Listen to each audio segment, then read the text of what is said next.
السلام عليكم ورحمة الله وبركاته waa idin salaamo walaalahayga qaaliga qiimaha qadarinta mudan maanta waxaan wadaa naqshadaas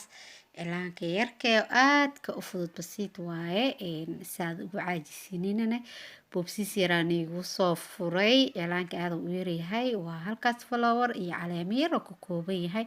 aad ay naqshada u fududahay gabdhaha cilaanka baranayo oo cilaan barashada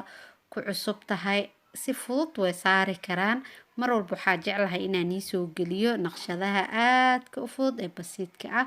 mar walba aa ushaan sidaa u samaysidne waa sida ugu fudud aa u baran kartid u samayn kartid maanta haddaad tan samaysid beri waxaa laga yaabaa mid tan iyo mid ka qurux badan inaad samaysid isku daygana waa wax jiro naqshadan waxaa la jeclaystay gabdhaha cilaanka baranaya ee bilowga ah inaa u soo geliyo maadaama aan rabo inaan bilaabo casharo cilaan barasho ah qeybaha koowaad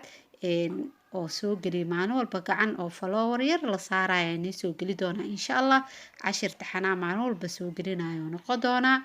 waxaan rajeynayaa inaad ka wada faa'iideysan doontaan aad ayay u fududahay waad saari kartaa isku